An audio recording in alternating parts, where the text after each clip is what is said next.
service. Welcome back to the Full Service Podcast. I am Tank Smith, your host. So happy to be here. So happy that you're here. Feels like it's been a minute. Feels like it's been a while since I've talked into this microphone. Our last episode, episode 100, was August 10th. Took a few weeks off, but we're here. We're back. So excited.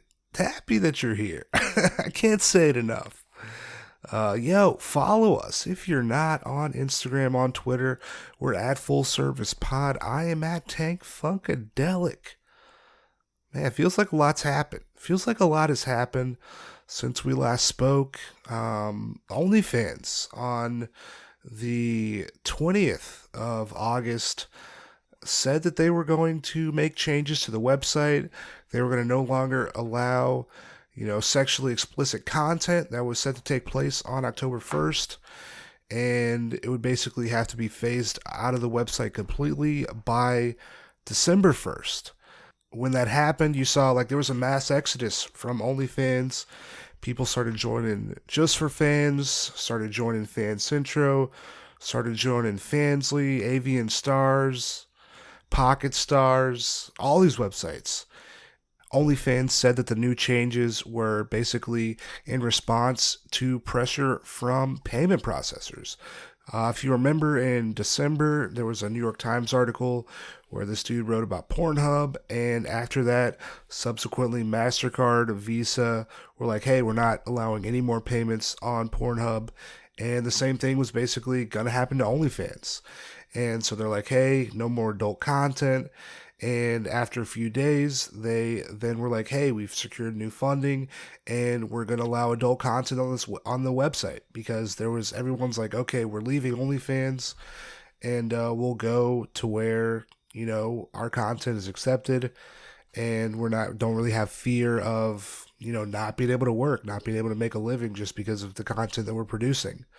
So it's still an ongoing thing. This is not going to end with, OnlyFans rescinded the changes a couple days later, but it's not. There's a thing that's going to keep happening, wherever the anti-porn lobby, the anti-sex work lobby, they're strong, and they're not gonna stop. So there's a thing that will keep happening. I have a link in the show notes to an open letter to MasterCard. As of right now, they have, on October 15th, they plan on enacting new changes against how they basically regulate adult content merchants. So if you can, sign this petition against that new policy. The website is acceptancematters.org, or just click the link that is in the show notes. That'd be great. Today, episode 101, so excited. Oh my God. My guest is Durham, North Carolina-based escort artist L Blue. We sat down, I guess, right at the beginning of August and recorded this. I went up to North Carolina for a couple days, recorded episode 100, and this was recorded the next day. So much fun. So much. Shout out, Elle. I really appreciate you coming on the podcast. We talk her start in sex work on OnlyFans, branching out into escorting. We look at life in Durham. We talk her passion for writing. She gives advice for clients. We talk misconceptions within sex work. We talk tattooing, where she sees herself in the future. Oh my God, so much fun. You can find Elle on Twitter. She is at LRoseBlueX. And you can find her on OnlyFans, onlyfans.com/LRoseBlue.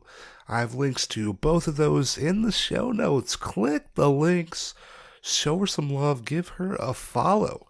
I'm going to stop talking. I hope you enjoy my conversation today with L Blue. Thanks.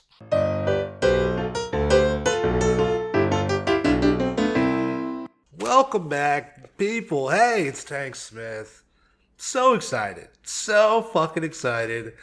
I'm in Durham, North Carolina right now. My guest today is Durham-based escort artist L Blue. L, thanks for coming on the podcast. You're welcome. This is great. I'm so excited to have you on. I feel like it's live. It's live. It's live. It is almost 1 a.m. in the morning. I like late podcasts. It's my favorite. Hell yeah. This is my prime brain power time. Definitely. I put in new contacts so that my eyes wouldn't get like, sometimes you're up late, the contacts start getting sticky. You just reminded me that I haven't changed my contacts in like months. I wear daily contacts. I never take, like, this is the first time I changed my contacts in a long time. Just for this podcast. We're so bad at that. This is... My eye doctor's like, you changed how often? I'm like, once a month, like I'm supposed to. Yeah, they're like, nope, you should take them out every day. They're like, your eyes are lacking the necessary oxygen you're supposed to have. And I'm like, We're like, oh my God. Why do they feel fine then? They feel good. If there's something wrong, why don't they just feel bad, Yeah.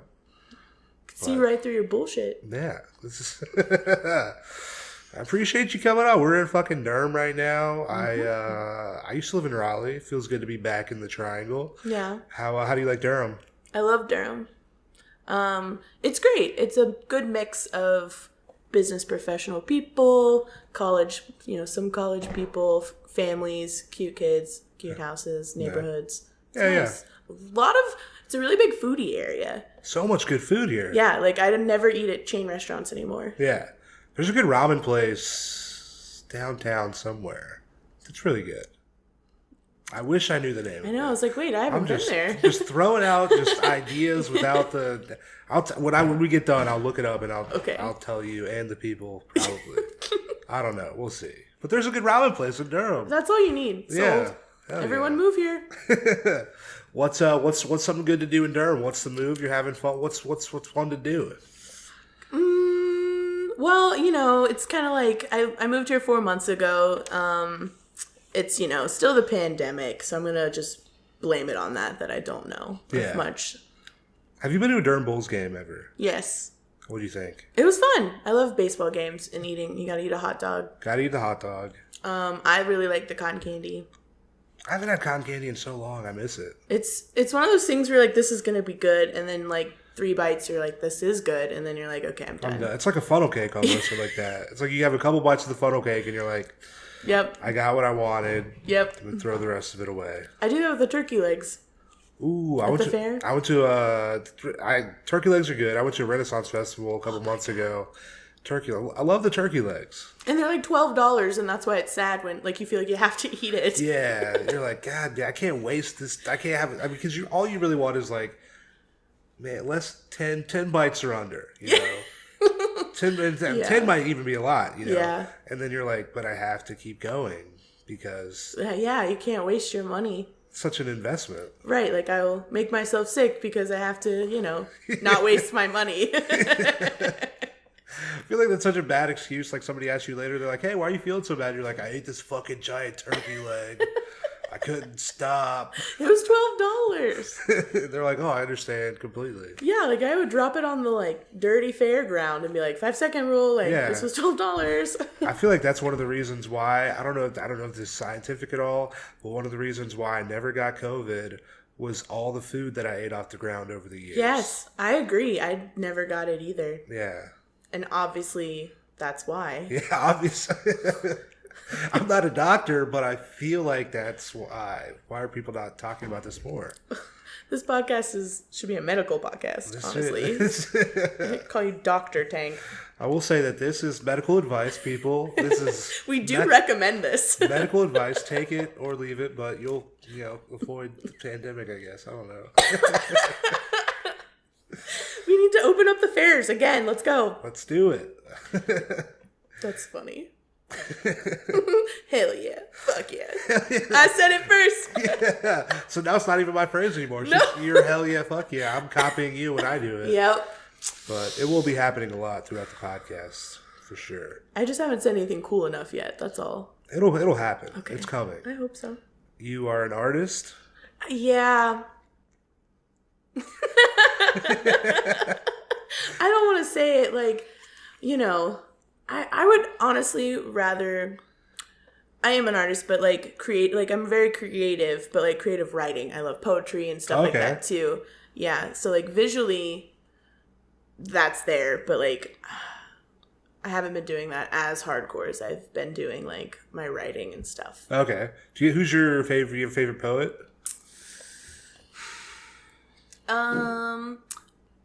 What's his name? Theodore Rothke? Okay. Right, he's my favorite. I'm like, what's his name? It's because my brain sucks. Yeah, he just writes this really cool poem. I'll have to look it up. Okay. But yeah, I don't know. I don't have a lot of favorite poets, honestly. It's kind of one of those things where instead of like a hobby or passion where I'm like trying to study it, I just like to do it myself. And it's like a creative outlet just to like release feelings. Where do you feel like do you find inspiration anywhere when you are writing, or where does it come from anywhere? It's literally like my pent up emotions and I can't take it anymore and I have to force them out of my body somehow. Okay. It's really what drives it. I feel like writing's so cathartic though. You just like get this shit out and you're like, man, I'm like flowing. It's like good. Especially when it's the stuff like you just like if you really need to cry and you can't and then you write about that thing. It's kind of like it makes you conceptualize it enough to actually process it. Damn. At least for me. Yeah. I feel like I should do that instead of like watching a sports documentary. I mean, I watch a lot of Netflix. Let's not kid myself here. But if I need to cry, it's the sports documentaries that really do it for me. Yeah, or like sometimes I just make myself cry eventually. I need to work on it. Like if my chest feels tight, that's where it is. And I'm like, fuck. Like I'm just like, okay, I can't cry about the thing it's making me sad. I'm going to watch a sad thing. Oh yeah. But I don't listen to sad music because that like takes me there, you know? Like that like makes me sad. Yeah, okay, I feel you. If I'm gonna give out like sad girl vibes, you know. Yeah. It's currently the summer. You got any plans? What's been happening this summer for you? Oh man. Well, so it's been really slow business wise. But I had my best month on OnlyFans. For nice. July, so I broke $1,000 in 1 month. Oh yeah! And it's funny because I made a post about it on Reddit because all the posts you see are like how I made top 0.06% in my first month, and it's like, oh, that's not realistic because when I was top like 30%, I was making like $200 a month. Yeah. Like there's so many people that don't make a lot of money, so I kind of went through how I got to that point. And explain that, I didn't do much different except just promote it, like, way more. Oh, just, like, pushing it so hard? Mm-hmm. Or just being more consistent, especially on Reddit. Like, Reddit can be really advantageous, but you have to be consistent. Yeah. And learn how to not come across spammy. Yeah. So, I've like, my friends have OnlyFans. They promote on Reddit, and they show me messages that they get from people on Reddit. How's that? Oh my gosh. I don't get anything interesting, but a friend of mine totally does. And it's just really, really funny, the shit she'll post. But no, for me, I have like the quietest fans ever. Like, oh, nice. Like, it's like I can, like, it's like they're not even there. See, I feel like that's not bad. It's like, let me give you money and then I won't talk to you. Yeah, it's kind of nice. Like, let me jerk it off to you and then I'll just like log off.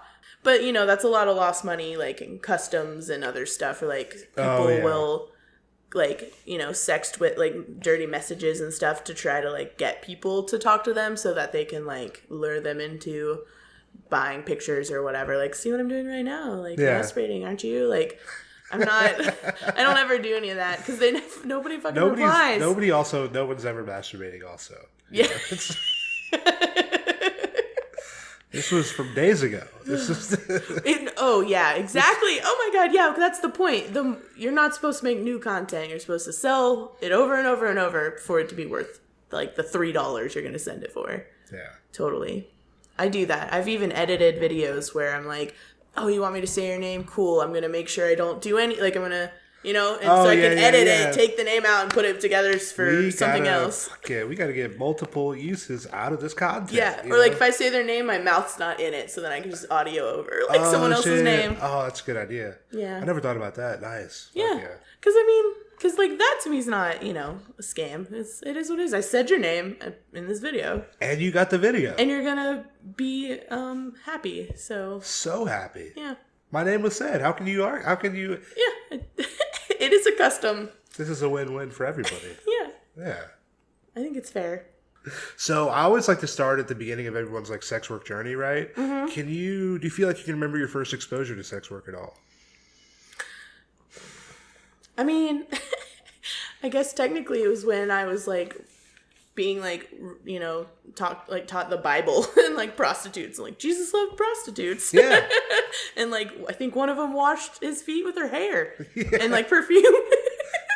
And in my mind, it was like, oh, here's this like thing. I didn't even know that they got paid. Like, I thought prostitutes lived in like a brothel, and that's just like, for some reason they were there. And like had no choice or whatever, and would just have sex with dudes.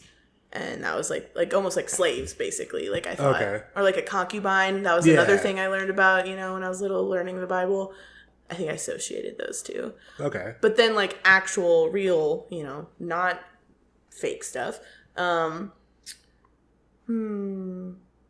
would say I really wasn't even super introduced or exposed to it until like the rise of like OnlyFans. Okay. But I've definitely, I guess I knew about camming, like My Free Cams and stuff, like Omegle, that like, Chatterbait, like all that kind of stuff. So like high school.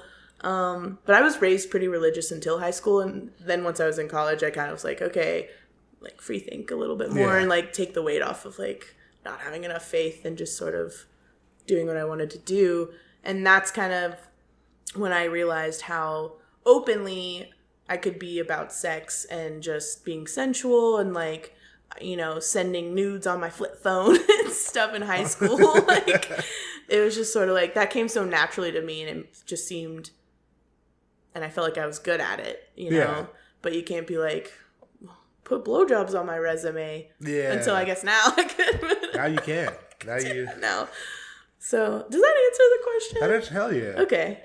What? How'd you get into sex work? When did you start? Okay, so I was working in a like assistant manager role at a grocery store, and I had relocated to work at a store in Durham, and I had stepped down because I was like, wow, I am working so much all the fucking time for about $20 an hour before taxes, and to me that was the best paying job I had ever. Yeah. But my schedule was just like a mess. It was exhausting. I worked in the produce department, and so it was just like manual labor, lifting 50 pounds of like potatoes and, mangoes, whatever. Actually, it's not true. Mangoes came in like a case of like 10, by the way, if you ever were curious. But yeah, so I was doing that, and I stepped down, and I worked a less intense position. Okay. And that's when I started my OnlyFans, because it was kind of, I heard about it and I didn't really make one, just because I thought I didn't think I would do well, and I had only seen people advertise it like on their Instagram and stuff, and I was like, well, I don't want my family and friends to like follow me or know that I have one. So then I started using Reddit, and I was in a OnlyFans advice subreddit, and there was this girl that commented. And she was like, something like, I'm an escort. I get a lot of, fans from this site. And I was like, hey, can I message you, like, about escorting?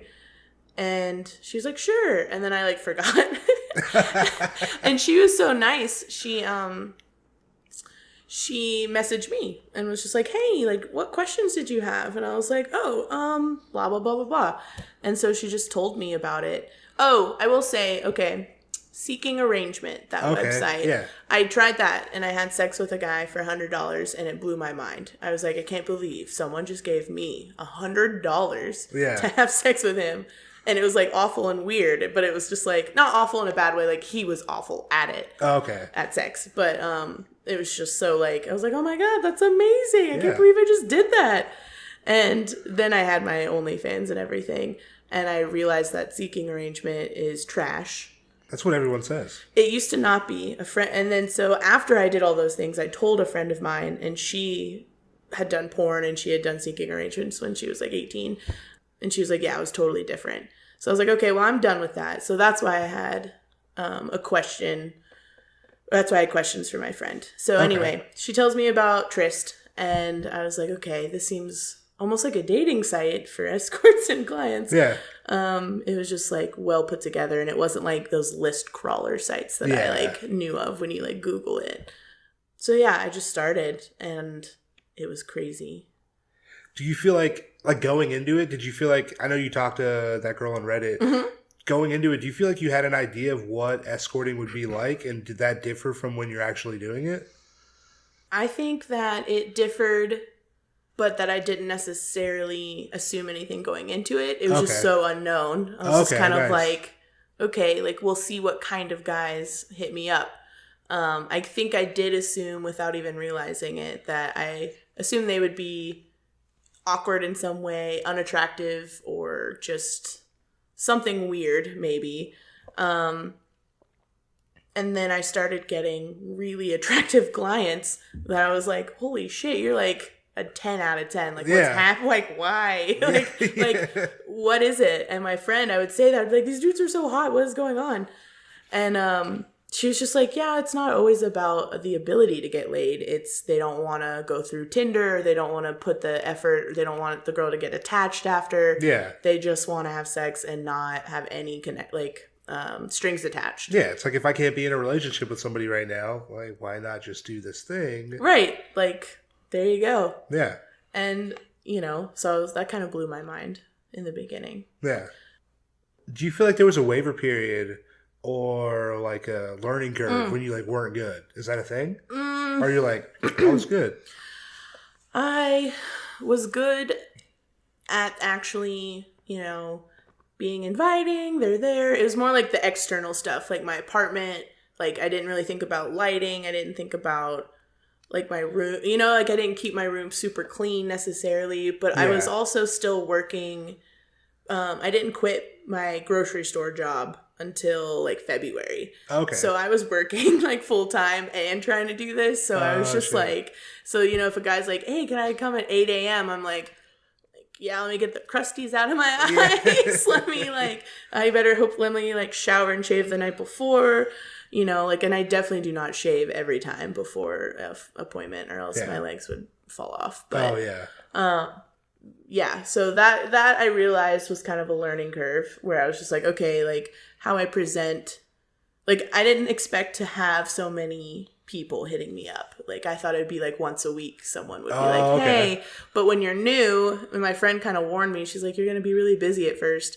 Because everyone loves like a new girl showing up. Yeah. And it was true. It was crazy. So I just needed to like get my place better. Cause I actually got, like a semi-negative review about like the cleanliness, but then he also like said some stuff that wasn't true. Like he said he saw like used condoms on the floor, and I was like, that's gross. Like, like I'm cluttered, but I'm not dirty. And then he was like, she obviously didn't shower between appointments, and that was the 8 a.m. dude. And I was like, who the fuck do you think I'm seeing it any earlier? Yeah. Like I showered. Like I don't know what you were wanting. Yeah. And he was the dude who only got a blowjob because he came and then like couldn't get it up again. But in the review, he's like, I only opted for a blowjob. And I was like, oh, yeah, I'm sure.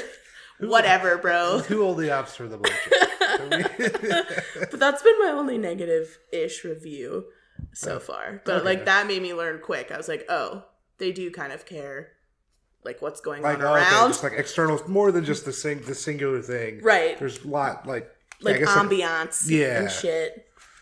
It's like, oh, these the lights. Yeah. Which played a part in this new apartment that I got. I was like, I need to make it look like a really safe, inviting place to come to. Oh, yeah.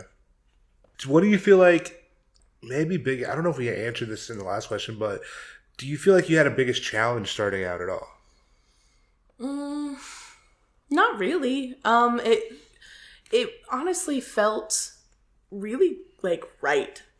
I just have always been so open about like, like if I'm with, some friends and they like talk about stuff, like I'll tell you a whole ass story. Like I'm not bashful about my sex life. I wouldn't just like bring it up, but just commiserating with people. Like I'll tell you everything that happened because it's not a big deal. And it took me, once I like got rid of like the religious shame part of it, I was like, this is fine. Like this is not emotional turmoil. Like it's okay.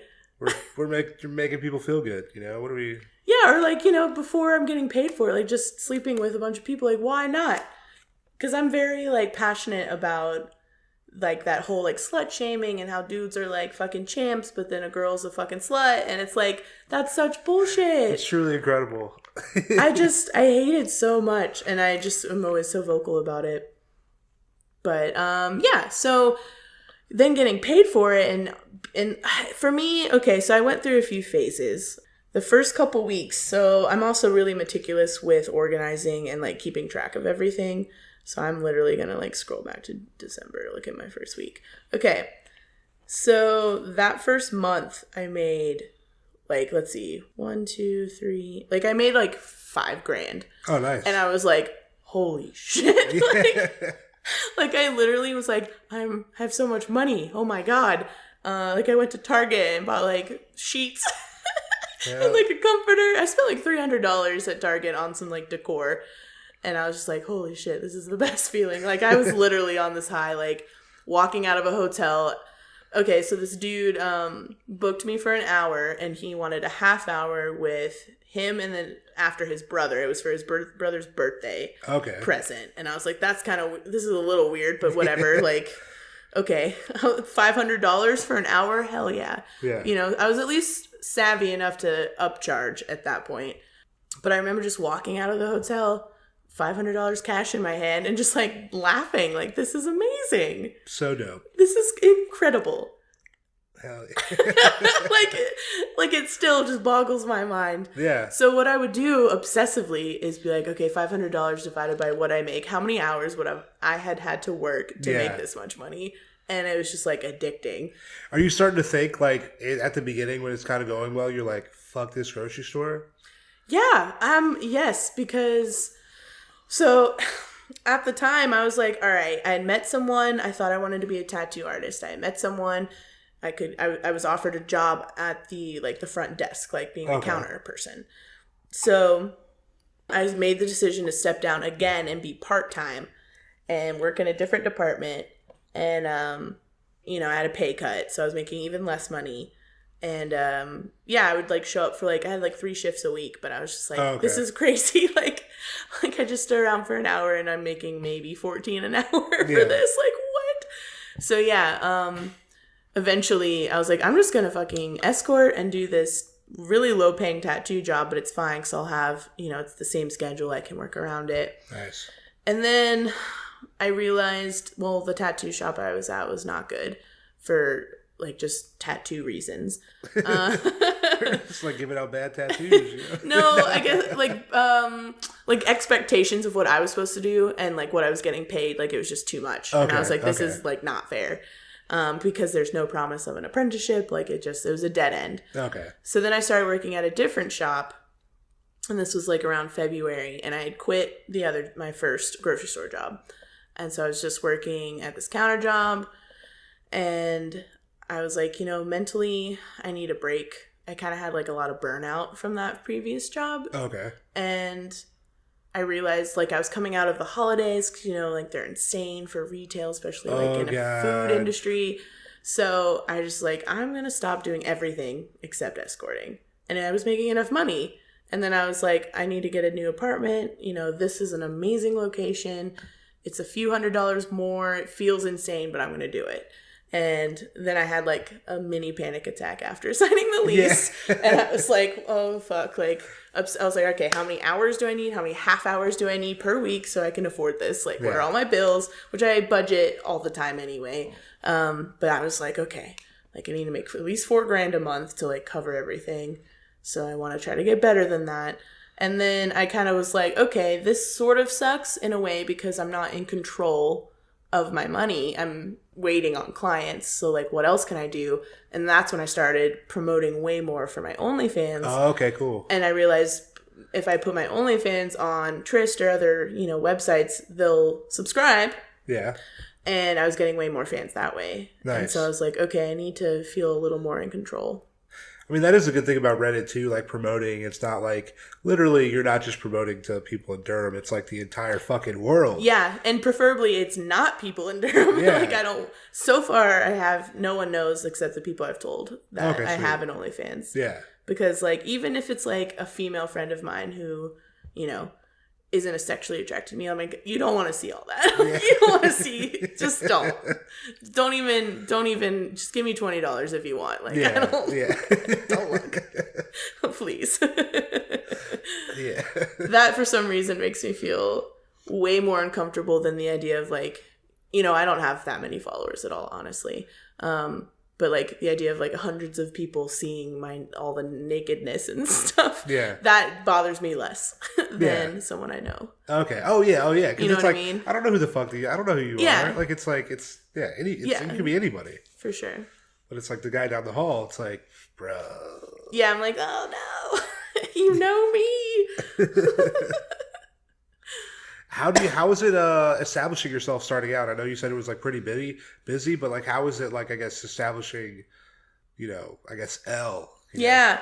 I don't know. I think I'm still establishing myself, I would say. It's kind of weird though because, with Backpage going away, I was never on it, but a lot of people have talked about it on Reddit and stuff. And then the pandemic, my friend who has really guided me through a lot of this, she was saying that it was like really, really busy last summer, but then this past summer it's been so dead. And I feel like this is like just not a normal time, so it's even harder to compare because I started it like kind of in the middle. And so for me, I'm like, bitch, I made like $4,000, like that's great. Yeah. And she's like, I made $11,000, this is terrible. And I'm like, oh my god. She lives in a different state, and I'm just like, can I come tour up there with you, please? It's so different. It's crazy that just the different markets and like in terms of like price levels, how much people are making. It's like you can go. Yeah, you can go anywhere. It's like everything everywhere is so different. Yeah, because like, a girl in New York City charging $700 is pretty normal, but she would definitely not make that down here. Unless she was lucky or whatever. I don't know. But generally, it's like $450. That's like, okay, you better really have your shit together and be whatever the guy wants for them to be willing to pay. Yeah, it is. Yeah, it is interesting just the market in like Raleigh versus like I'm in Atlanta now, and it is like a lot different. Yeah, it's interesting. Yeah, I think it is really crazy, and I think you get like those weird. I mean, I would say everywhere there's those hagglers that make you feel like you're never gonna make it. You have to charge like $100 an hour, and they're just like, they'll be dead soon because they're 85 years old. They're just like, or like the like QV question mark, and I'm like, thanks, like no, I mean $150, yes, and they're like, what? And I'm like, yeah, like get out of here, like $80 and some weed, like no, that's not enough. No, thank you. Do you feel like you have an average clientele that sees you? I feel like I don't have a lot of businessmen. I'm not the person that's like upscale. I'm not, a lot of my pictures aren't like really nice photo shoots. It's more selfies. Actually, all the pictures I have, I've taken of myself. Okay. It's like lingerie off of like a website or something. Yeah. Like it's not super upscale at all. Because that's just one, not me, and two, I don't think there's enough like out there, like enough clients like that right now for me to even do it. But I get a lot of the guys, I've had a lot of first timers, which sweet. is cool, where they're like super new to it, and it makes me really happy that they see my ad and want to feel comfortable enough to see me. Yeah.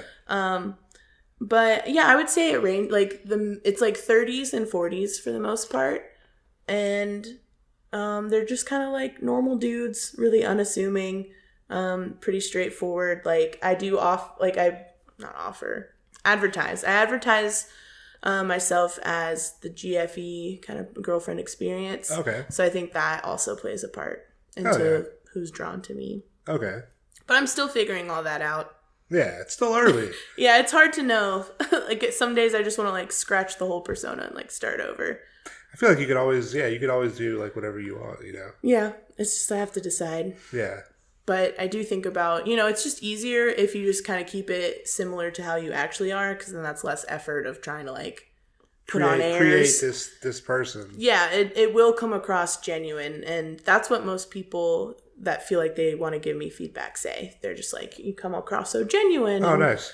I feel really comfortable, and I'm like, that's what I want to do. Yeah. Hell yeah. Do you feel like when people reach out to you, like potential clients, do you feel like people know what they're doing? I would say yes, but they know they're doing something shitty. Like they know when they're like available ? That's shitty and low effort. Yeah. Okay. And I think they know that, but You can try and do it on your ad. You can try and help guide people, but that's assuming that they're going to read it. Yeah. Most of the time, I think they do know. And I will say the newcomers, the first timers, they always are the most like, here's the information you asked for. Like, they're the most thorough, the most like attentive to what the screening is. Yeah. Because they want to do it right. Hell yeah. So I kind of almost like the idea of people being like new to it. Okay. They're generally more respectable. What do you like? Do you have any, like, so say there's a client listening to the podcast. He potentially wants to book you. Mm-hmm. What advice? Do you have any advice for that client? Yeah. Think about what you want and look for that in the provider. Don't just go on the pictures because, yeah, there's plenty of beautiful providers out there. Everyone has a type. There's a type for everyone, whatever. But really pay attention to what they say. Like, if you want specific acts or things, like, you need to find that out before. Because it's just going to be a better time for everybody. Okay. And I would say don't message someone out of your price range because you're definitely not going to get, that's not going to be good. Especially if the price is on the ad too.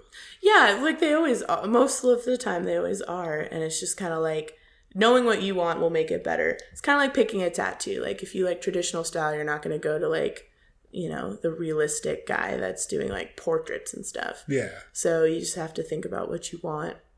And then, yeah, just be ready. Like, so something that happens that's kind of frustrating is like someone will be like, hey, are you available? And then I'll say, yeah, like, what do you want? Like, what time or whatever. And that's already not giving me all the information I ask for. But then like hours go by and there's nothing. And then they're like, can I see you in an hour? And I'm like, like, like just just answer quickly, try to treat it like it's an appointment somewhere else where you don't expect them to wait around for you all day. Yeah. I'm going to expedite this communication. So yeah. Like, well, you're not like, hey, barber, can I just like come in at any point? And they're like, no, that doesn't work. Yeah, so just I'm busy. I'm cutting hair. Believe it or not, most sex workers don't sit at home like dressed up, ready in heels to go. Yeah. At any given moment. So you get in the industry. Did you know that there's this whole like, I guess, review culture around escorting? I found out very quickly. How do you feel about it? I don't mind it, honestly. Because like some providers have said why they don't like it is because the reviews can be very graphic. And it's like, well, our job is really graphic. Like I'm not surprised. And there's the erotic review, like TER, that they actually have criteria where if it's not explicit or detailed enough, it's rejected and you have to edit it and make it. Yeah. And I think it's client run, so it makes sense. But it's kind of like, I have I have like 8 reviews on there, but they're good. So like, hell yeah, go ahead. Like, yeah, okay. Because for me, I need those. I think it's fair because at the same time, I'm saying for clients to treat this like any other business. Well, most businesses run on really good reviews or reviews in general. And if it makes a client trust me more that they're going to have a good experience, then sure. Okay. I don't mind. Do you feel in a session at all any pressure to live up to clients' expectations because of reviews at all? Not really, because the biggest thing that they've said in reviews is that I give good blowjobs. Nice. And I know I do. Well, that's great. That's great. Like, and I don't know. I think I'm like reasonably priced. Like I just, I ask in the beginning what stuff they want. And every single time they always say, I don't know, whatever. And then like in the middle of it, they're like, oh, will you do this or this and that? Or like, and I'm like, oh, Jesus, I asked you this to keep this vibe from happening. But yeah, I don't mind reviews or anything. I just see like, you're like, is there anything you want? It's like the blowjobs. Yeah. The blowjobs. I read about the blowjobs. Yeah. They're like, oh man, those reviews were true. And I was like, oh, sweet. Like, you're not going to leave me one though, are you? But I don't know. I'm kind of, it's unfortunate for some It's unfortunate because giving blowjobs is hard. Like, I want to, like, give them a dildo and be like, just pretend to suck this for literally 60 seconds and see how it feels. Yeah. And then you want this for 10 plus minutes. Like, Yeah. I can't. It hurts. Please, let's switch to something else. The porno movies, they be... I mean, if I was getting paid like $1,000, maybe I could tough it out, but I'm not. Yeah. So it's, my jaw, like, and it sucks because, like, you know, if I'm like, oh, my jaw hurts, they're like, oh, it's okay. I'm like, what? No, I'm not apologizing. Do you want me to get you some ice so you can keep going? Right?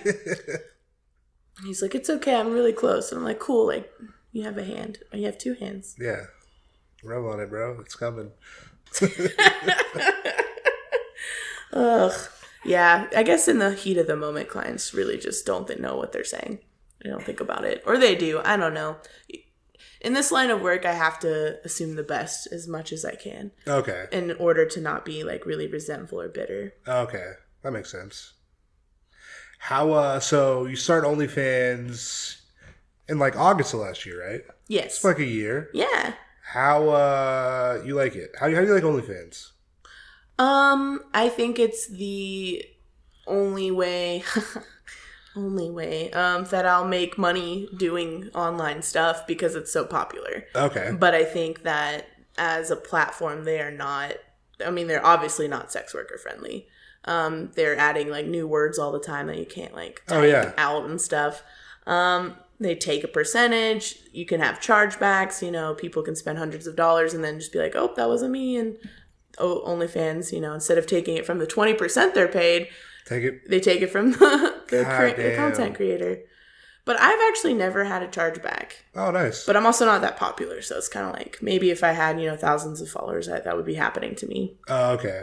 But so far, has not happened. Fingers crossed. Fingers fucking crossed. What's some of your favorite content that you've created on OnlyFans? Well, one genius idea I had was to ask clients if they cared if I filmed us and put it on my OnlyFans where like 40 dudes would see it. You know, and they're like, you know, not my face. I'm like, don't worry, no one cares about your face. I'm imagining that's my dick. I prefer your face was not in it. Yeah, exactly.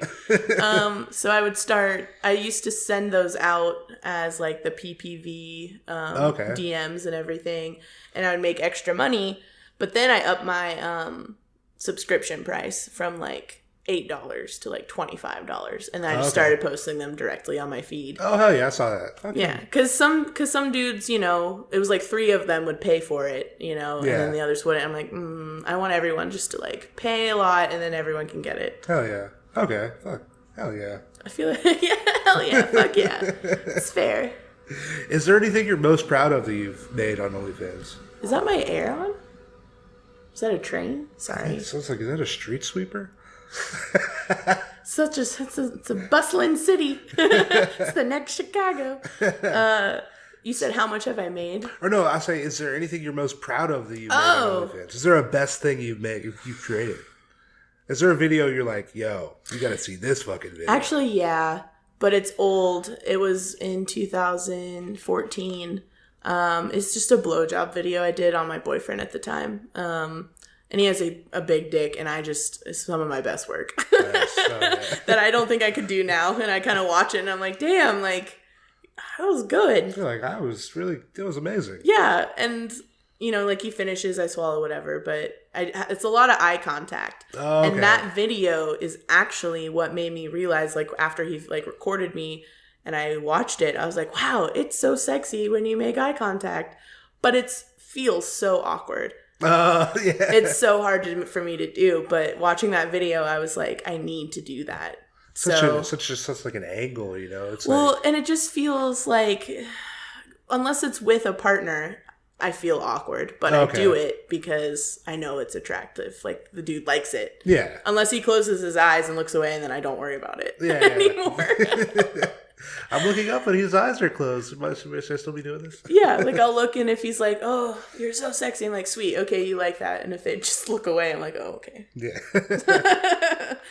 Where can the people find you on OnlyFans? If they want to find you, Where can they find you on OnlyFans? So my full name would be L Rose Blue, and that's just my handle for like everything. So it'd be onlyfans.com/L Rose Blue. People subscribe. What are you doing? There's videos. You don't got to pay for them. Straight to the wall. They're straight to the feed. Yes. People. Yes. Amazing. Yeah. But also come see me so I can make more content. Yeah. Hey. Because I like promise like once a week, and then it like gets real slow, and I'm like, dang it. What do you feel like so far are some maybe challenges or frustrations you have within your job? I would say the biggest thing is that I can't talk about it. Or I mean, I could, but I don't have that level of, confidentiality with a lot of my friends. Okay. So I can't just be like honest. Yeah. And my family and stuff, my parents think I do a lot of house sitting and dog sitting and okay. like other stuff. She is the best dog sitter in Durham. I'll sit on your dog. Yeah. I'm not lying. Oh man. Yeah. Oh, and the health risks, I am pretty scared of getting, like an STD or something, and it sucks because there's like a huge pressure to like not stick to your boundaries. Okay. But I do because this is like a risky thing, and I'm not willing to compromise that. Yeah. But it's just kind of like the fear of it or the anxiety that comes with the chance of getting an STD or something, and most are curable. And honestly, like, I think there's a lot of negative stigma attached to a lot of it, where it's like they're very common, like HPV or herpes. Like, people have it, it goes away, they didn't even know. Yeah, you could have sex one time and have it, but if for some reason that's still something I process, like there's a mental block there where I'm like, if I get one, I'm going to be so gross or something, you just... I feel like people used to mention herpes all the time, but I feel like nobody's talking about herpes anymore. I don't know. I think I don't know enough. See, that's the other thing. I need to like educate myself a little bit more. Yeah. But in the meantime, I'm just kind of like, man, because like there have been times where it happened twice. 2 clients tried to stealth me, take the condom off. And like one got like lost inside me, and he was kind of just like, it came out, like it came off, I guess. And I literally was like, okay. And I was fishing it out and I couldn't quite get it. Yeah. So he pulls me to the end of the bed and he's like, oh, poor baby, like, come here. I think he's going to reach in and help me get the condom out. Yeah. He tries to put his dick inside me. Oh, shit. And I was like, what? Excuse me. One, get the fucking condom out of me. 2, put another one on. Yeah. Who the fuck do you think you are? So that, stuff like that. But that was honestly probably my 3rd session ever with someone. And so I quickly learned to speak up very fast and be like, hey, this is a boundary. Like, what the fuck? Yeah. How is it? Yeah, I guess like being new in the industry, like I guess like with boundaries being such a big thing, how is it like, being hardline on that? Like it's one of those things for me where I was like, I'm never, I'll speak up immediately, and then something kind of happens, and in your mind you're like, okay, what if this is one of the guys that just like freaks the fuck out because I said something wrong or I made him, whatever. Yeah. There's always that vulnerability that you have, especially doing in-calls at your own house. And so, but I would say it took me probably like 4 or 5 clients, and I was just kind of like, I'm in control. And I think that was the switch for me. Yeah. Where I was like, they're my client. They don't have all the say. And what I say goes. Yeah. Or they leave. Yeah. And you just sort of have to do it. Because they'll push otherwise.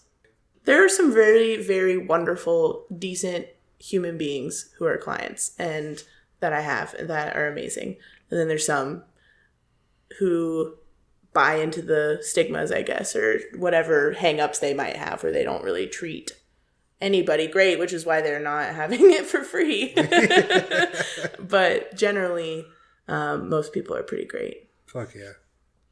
What do you feel like, sort of being new to sex work, what do you feel like some misconceptions are that the public might have about sex work? And also, did you have any misconceptions at all? I think what's crazy to me, it was just kind of like, wow, this is what I do. Yeah. And so many people think it's like so abstract, that they don't know anyone who does sex work, and that they all look, like fake boobs, plastic surgery, huge lips, whatever. But it's like literally the opposite of me, except, well, I have real big boobs, but they're not.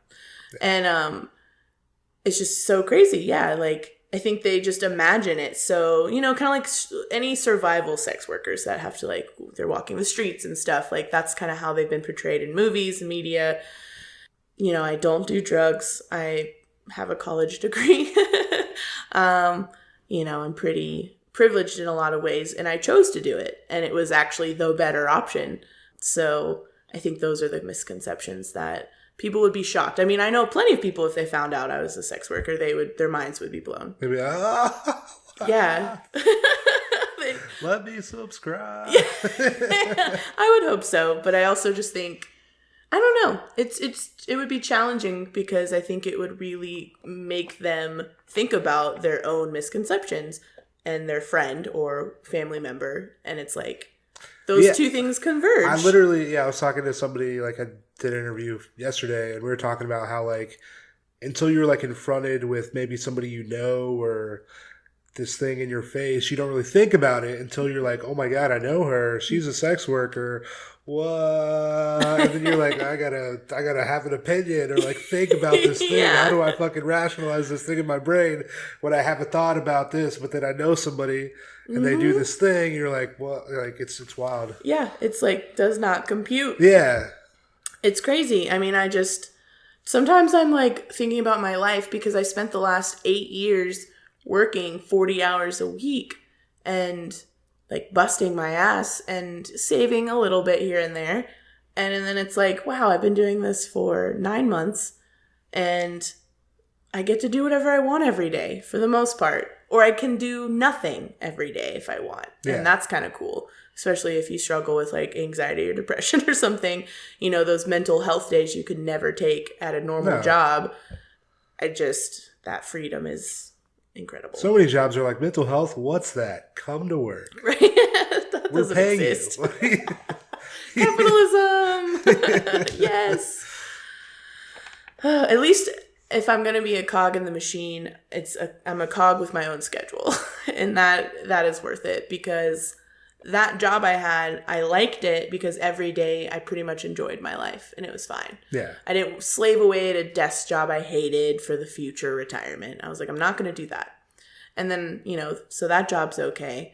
But then this is a million times better. So it's like, hell yeah, I just leveled up. And I'm not even that good at it. It's still better. Hey, the blowjobs. Whoa. Well, I need to make more money. But, like I'm surviving. It's been slow. It's been so slow lately. So hopefully it picks back up, or I can do some other stuff to like market better. But it's definitely still, I make a little more than I used to working, like, I don't know the percentage, but I don't work, it's less than 10 hours a week. Yeah. Yeah. So it's amazing. That's so great. Yeah. Absolutely. Has how you view yourself since getting into sex work changed at all? Do you view yourself any differently? I think that I really enjoy benefiting directly from being sexualized and being found attractive. Because before it just felt like a negative thing. Whereas, or at least there wasn't really any gain to being sexually open and whatever. Like, it didn't guarantee like a good time in bed with whoever. Yeah. Like, there was no direct profit. And so now it's like, wow, I'm doing this thing. It's unconventional. Like, I feel like I just peered under this rock of society, and it's like a fucking party, and I get to be invited now, and I'm here, and it's great, and everyone thinks it's like bugs and disgustingness, but it's like, if you just lift up the rock, it's actually really great. Hey, come to the rock. Come underneath the rock. Come under this fucking rock. It's awesome. Yeah. I will say it's still blows my mind sometimes. that people pay me to have sex with them. Like, I think I'm just like, wait, what? Like, out of all these people, like, it's a self-esteem boost. Yeah. And it kind of keeps me in check. Because, you know, the current weight I'm at, it's the heaviest I've ever been. Okay. And so I have like this crazy paranoia of making sure I look in my pictures like I do in real life. Okay. So no one thinks I like try to catfish them or something. Yeah. So like for the first like 20 clients, I probably was like, do you think I look like my pictures? And everyone said yes. So I'm like, okay, maybe I can chill out. Oh yeah. But I'm just kind of like, I want to change my body a little bit back to what it was. But it's like, wow, people pay me to have sex with them in this body. Like, hell yeah, nothing's wrong, man. So that's always cool. Nice. How's it feel good? It feels great. Yeah. Where do you, let's take a little trip to the future. Yes. 5 years from now, 2026, did the math. Where are you? What are you doing? So I will hopefully be cosmetic tattooing. I'm going to take some classes this month, get that started. So eyebrows, lip blush, eyeliner, whatever, freckles, scalp pigmentation. Interested in learning to do like nipples and areolas for women who have had mastectomies. Oh, nice. Stuff like that. Yeah, because I don't think I will stop doing sex work. I'm not in a relationship, and no one has come close to me wanting to be in a relationship with them, so I don't know how that would affect it. But single L's life, I would just be doing sex work, but also having kind of like this more legitimate legal thing to do that I can, pay taxes on, like have it. Yeah. I don't know, sort of that was the only hard part for me, was like, how do I figure out like taxes and make sure I do everything like above board. So that sort of takes the pressure off, as well as I can't explain to my family that I dog and house sit and work, at a counter at a tattoo shop. They're gonna be like, forever. That's a nice fucking house you got there. Yeah, so I need something else to do. But I'm addicted to being in charge of my own schedule. Yeah. So this is the perfect kind of gateway in between. It's not tattooing, but it's close. I can be in the environment. I can still make mad money doing this other thing. Yeah. But also cosmetic tattooing is not bad money either, Yeah. to the point where I'm like, I should just not be doing this. Okay. And I found a way to be passionate about it, and helping people feel really good about how they look. Yeah. Is to me a worthy thing. So yeah. So yeah, doing both of those. What if you created business cards specifically for your family with your dog and like dog sitting, business? Yeah. But it's like dog sitting, but only for like CEOs. Yeah. That's why you charge so much. It's yeah. That's actually not a bad idea. C-suite dog sitting.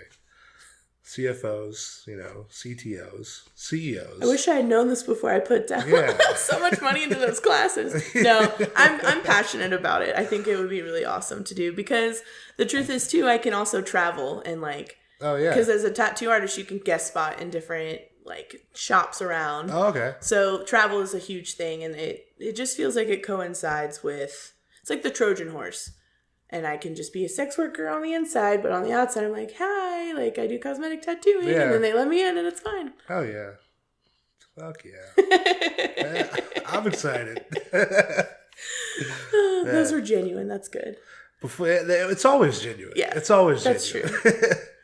Before we get out of here, do you want to leave? Do you want to leave the people on a story? Do you have a sex work related story you want to leave the people on? Should I do funny or like horrible? Let's go funny. Okay.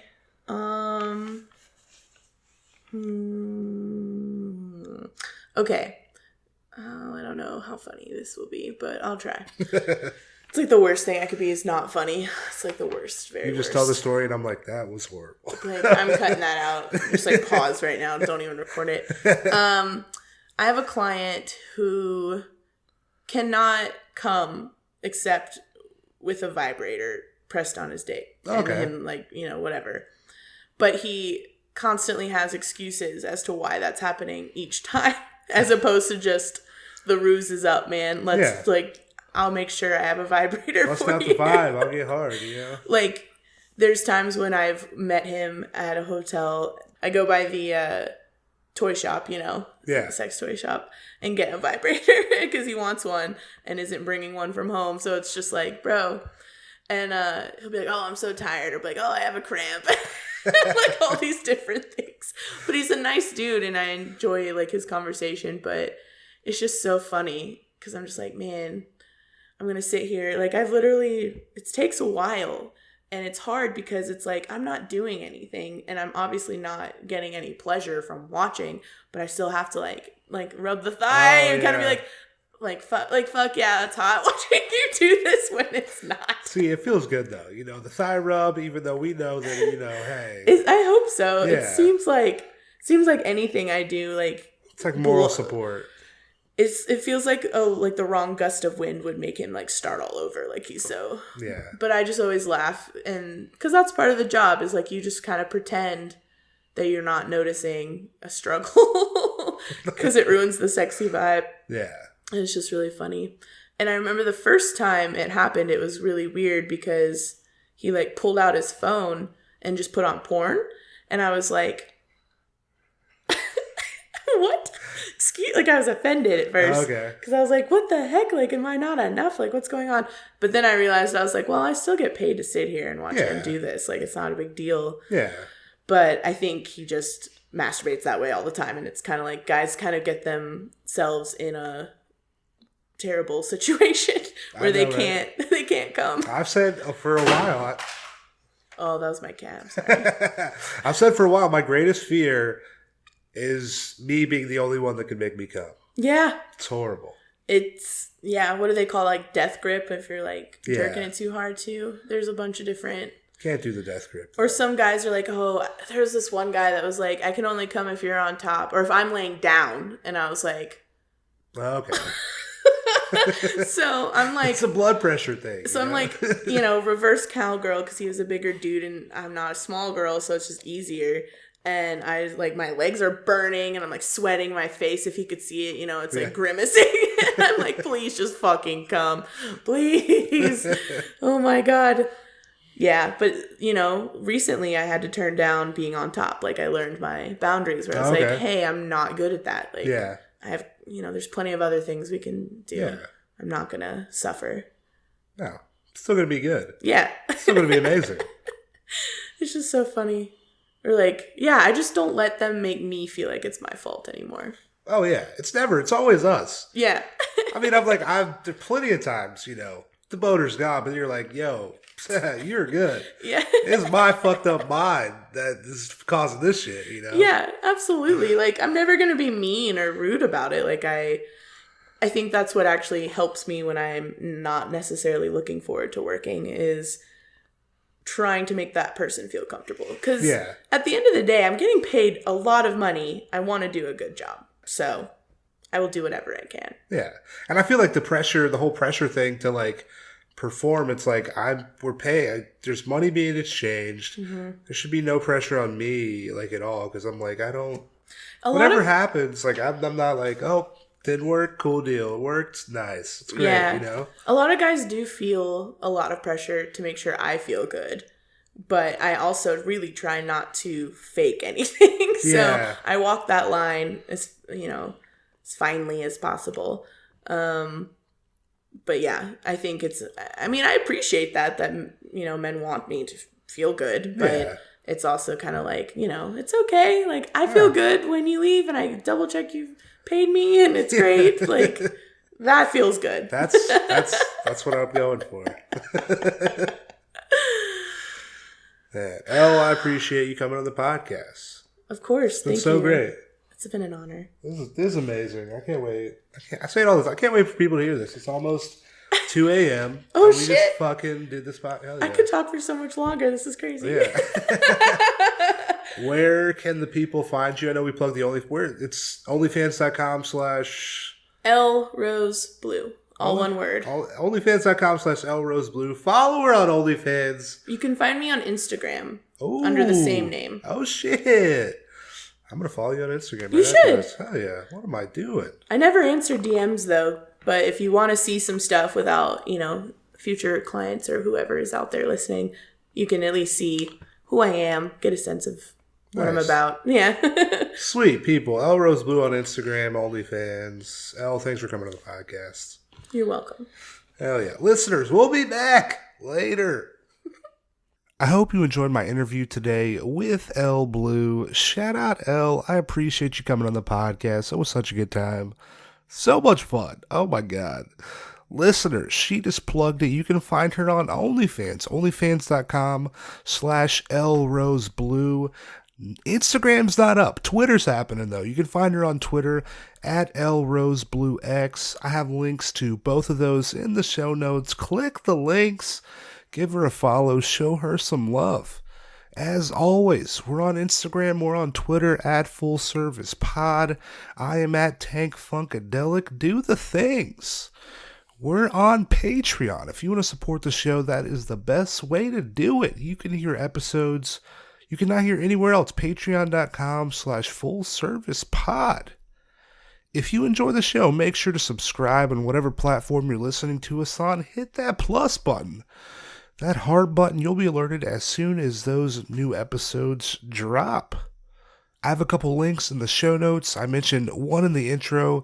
It's an open letter to MasterCard against the new policy changes that are set to take place on October 15th against merchants that create sexual content. So if you can, sign that petition, acceptancematters.org, or click the link. I also have a link to mutual aid in Louisiana. Hurricane Ida has devastated that region. It'll be a while before everybody's back on their feet, and a lot of, money that's donated does not go directly to people that need it. So if you can, click that link. If you're able to donate to people, that would be dope. If you can't, I understand, but it is there. Hey, episode 101, it's done. We will be back on the 21st. I mentioned it in episode 100. It's going to be every other week now. My guest is Tampa, Clearwater, Kansas City-based companion Damon King. We sat down a couple weeks ago. I'm so excited for y'all to hear this. If you like the show, hit us with 5 stars. Write us a review. I'll love you forever. I will see you on the 21st. Later. Full service.